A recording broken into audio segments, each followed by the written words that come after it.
conserver l'unité de l'esprit. Tel est le divin commandement adressé à tout croyant. Que vous aimiez les uns les autres, Jean 13, 34. Mais ici,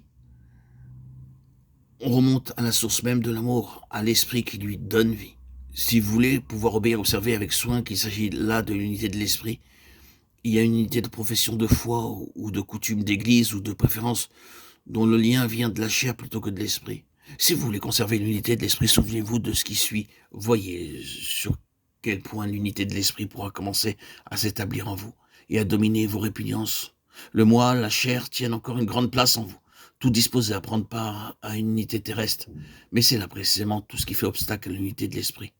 Reconnaissez qu'il n'y a en vous ni force ni amour pour aimer réellement, que tout ce qui vient de vous-même est égoïste et ne saurait parvenir à la véritable unité de l'esprit. Avec humilité, reconnaissez que c'est de Dieu que doit venir la force de vous rapprocher de ce qui ne vous plaît pas. Et réjouissez-vous de savoir qu'en vous habite une force capable de vaincre votre moi et de vous faire aimer ce qui n'est pas aimable.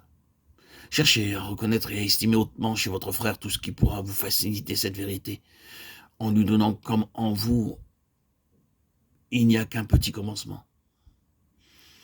Une semence de vie divine entourée de beaucoup de choses encore charnelles et qui sont souvent déplaisantes. Il nous faut un cœur humble, pénétré de sa propre indignité et prompt à excuser autrui pour chercher à découvrir chez notre frère ce qui peut s'y trouver de l'image et de l'esprit du Père. C'est ainsi que fit Jésus, le dernier soir de sa vie terrestre, lorsqu'il dit à ses disciples « L'esprit est prompt, mais la chair est faible » Matthieu 26, 41.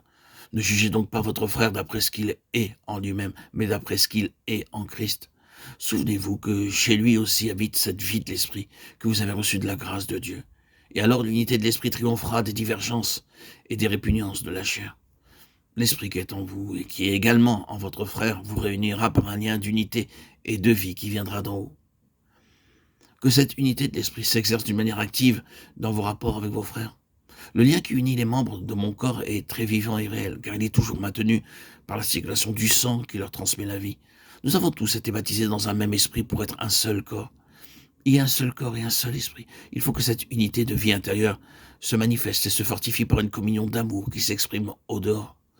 Ne vous bornez donc pas à n'avoir de rapport qu'avec ceux qui pensent et adorent de la même manière que vous, de peur que l'unité ne vienne ainsi de la chair plutôt que de l'esprit, que vos réflexions et vos jugements sur d'autres croyants soient toujours dictés par la charité qui ne soupçonne point le mal. 1 Corinthiens 13, 5. Jamais ne vous permettez un mot désobligeant en parlant d'un enfant de Dieu.